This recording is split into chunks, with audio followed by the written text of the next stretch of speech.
Okay, we have a new topic for today. It's my Yeah, topic. It's my topic.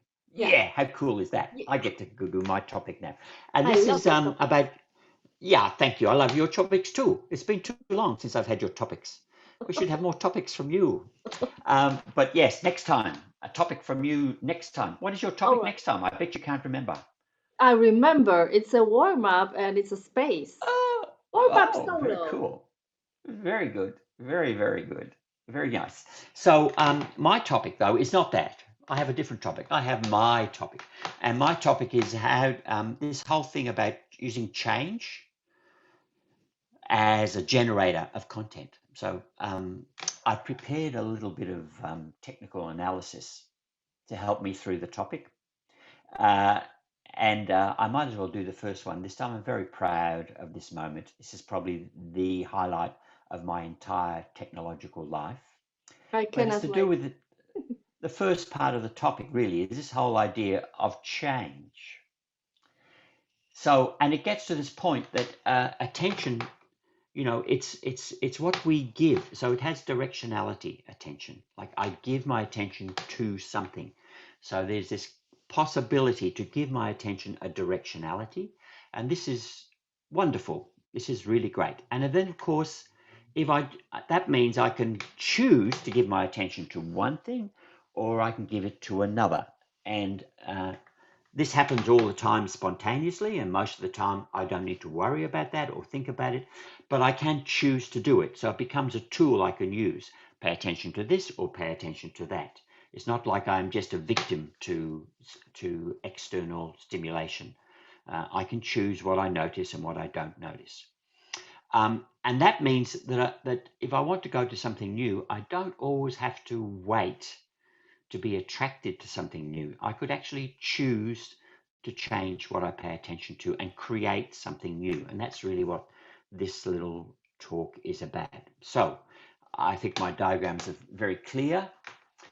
Uh, it's about that attention it's not the only way to think about it, but it's good to imagine it has direction. It's like a little spotlight, and I can move it around. I can take it from one place and then Hmm. put it on another. I'm demonstrating that so well with my, which you can't see. Uh, so we come back to me, and I'll just demonstrate that from one place to another. There you go. That's what that looks like. And now we go to the second slide. Ooh, Oh um, my God. yeah. So um, there's this whole thing, and the obvious thing, of course, is I change when I'm improvising, and the obvious way to think about it is I change my topic. So I'm working with a particular way of moving, and then I can change to another way of moving, or I'm talking about one topic, and then I can choose to talk about another topic, and everything in between. So there's that whole idea. But the thing that I found more interesting and actually more useful over the years is also learning to change the mode of working. So Mhm. I changed from moving to talking, or from talking and moving to being silent, or.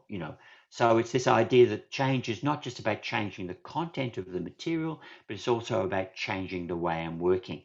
And then I find this is incredibly helpful um, to generate material that surprises me. Especially if I'm working with language and I kind of think, I'll talk about this, and then I go, oh, now I'll talk about that. There's not so much surprise in that. And but if I change content, I can keep the content. I can be talking about my mother, then I can be dancing about my mother, then I can be singing about my mother, and actually that will produce something quite different to what I just think about my mother, which is what will happen if I keep talking about her.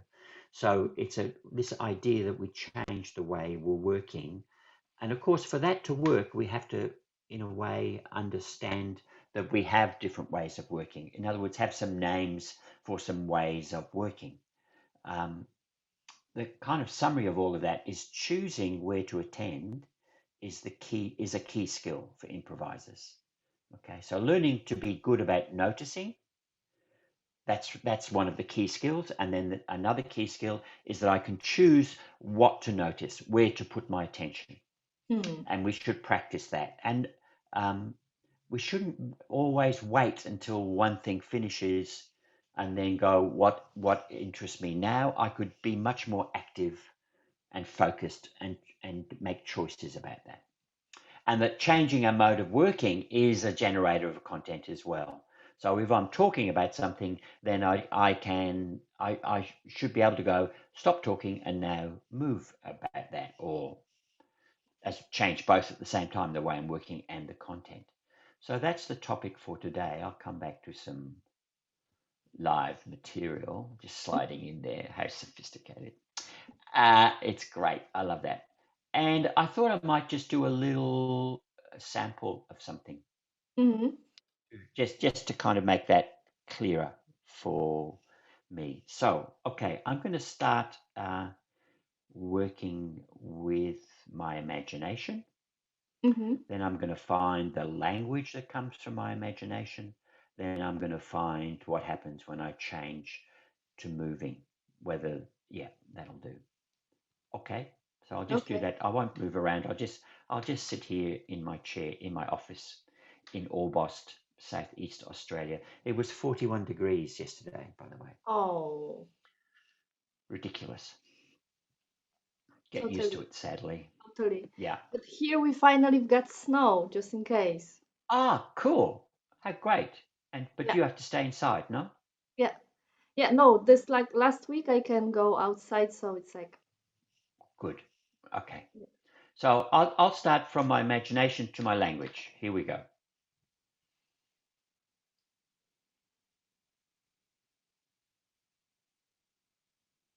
Crinkle, crinkle, crinkle, crinkle, little leaf. Mm. Crinkle, crinkle, surrounded by brown, brown leaves. They were green, now they're brown, and they crinkle and they crunch like new fallen snow when you walk on them. They crunch and they crunch. It means you always hear the thief when he comes at night. You can hear him crunching, crunching between the trees.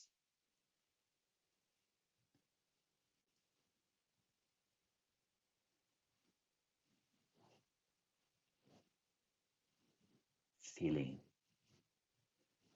like a bear. Feeling like a bear.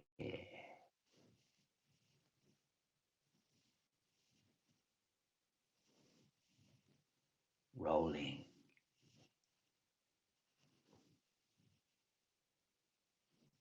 Rolling like a hedgehog.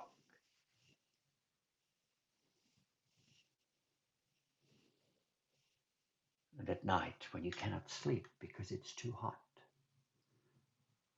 you hear people coming and you assume it is the thief who's come to steal your dreams, to take them away and put them in his refrigerator, take them out tomorrow and eat them when they are cool.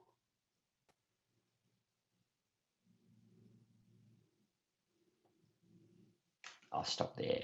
Very good. Very good. Yeah. It was really great. That was really great for me to do that because it really, so the connection from my imagination to language, that feels quite straightforward. It's a change of modality, of course, but then it's, the reason I go into my imagination is to find language. So it's like it's a change of modality, but that works very comfortably. So I had that, and I had this thing about the crunching of the leaves around here. We are surrounded by brown leaves everywhere.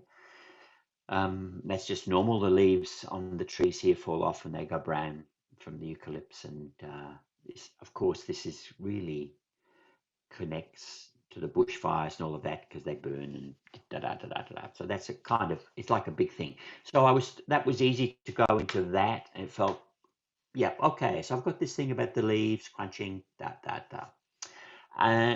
And then my imagination went to this thing. You can hear the thieves coming. So this is all just following the logic of all of that.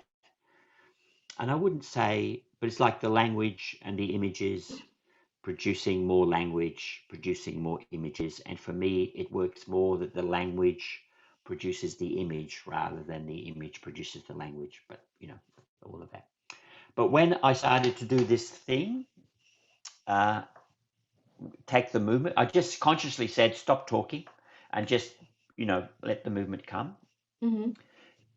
And then that was like a bear. Like I immediately, I felt like a bear, which is, of course, totally different to this whole Australian thing that's been in my imagination up to this point. We don't have bears, koalas aren't bears. We don't have bears. There are no big things that come through like this. Maybe a wombat, possibly. But, like it changed everything just to go into that, noticing the movement rather than what will I talk about? What will I talk about? So I was doing that, and that was great. And then I just decided to go with the shoulders and do this rolling thing. And that took me to another uh, European animal, nothing to do with what I was talking about before. So it really did stir things around in a totally different way, rather than me just following the logic or even the poetic logic of what I had started. And that's really what I'm talking about today, is to be able to actively choose changing the way you work as a way to surprise yourself with content, rather than relying on what's my next idea, what's my next idea, what's my next idea, that kind of top layer of cognition, and to work more to surprise yourself more. Mm-hmm. And then I had this whole thing about the hot night and the thief coming in the hot night and stealing my ideas. That was great. And then to take them home, to put them in the refrigerator. That was great. And none of that had even approached the topic, at the beginning. It's just somebody just broke into the house across the road. So that's why the whole thief thing came up. And yeah, so I proved my theory to myself, if no one else. Do you I'm have any glad. questions I about was this, like, Oliver? because there was something already in the body when you start to talk, when you start the story, and Mm. actually, to me, it was that the body was already there, even though you started Yes. Yeah. from the language, and it somehow begins and give the. It was like it wasn't like the this thing and this thing and this thing, but the one Yeah. thing is appearing from Yeah. another Yeah. somehow organically. And I was Yeah. thinking, what was the. It was interesting to see the moment when you just pay your attention to it. It wasn't Yes. so, but it was like very smoothly from one thing Yeah. and then to this like this movement Yeah. and then this Yeah. movement, which Yeah. comes, Yeah. and then there was something with the rhythm of you talking when you start to be. I found it somehow in between the movement and talking, Yeah. and then there was only the movement. So I love the shifting how Yeah. you make it, Yeah. but it was quite smooth. And Yeah. And it's because that process, as you say, that process is like my body is there all the time. I'm moving yeah, all the time. yeah, It's a question. That's not the question. The question is, where is my attention? Where am yeah, I giving the foreground of my attention? And that absolutely, it doesn't have to be a cut. That's just like, now I put my attention there, and now I put my attention there. yeah. But it is, it's great to practice really being cut about it. And it's really great to practice being flow. There's no magic kind of way to do that. But just Mm-hmm, to, I think, as I said at the beginning, that process happens when we improvise all the time, mm-hmm, you know. But what I'm saying is you could practice that so it becomes a tool, something you can choose. So when your improvisation is working, you don't need to do it. You just go with the improvisation. But at any moment you don't know what to do, then a really great thing to do is to think about changing the way of working at that moment rather than saying, mm-hmm. I have to think of something, just change the way of working. And if you've practiced changing ways of working for no big reason, then it gets easier and easier to do it. And then it feels smooth and it feels easeful and relaxing and all of those things. Yeah. So, Yeah, I forgot to turn the clock on when I started, so I don't know how long we've gone. Oh, me too. I think it will be around 15 minutes. I think that would be around enough time. Hey, number 6, we got it in the can.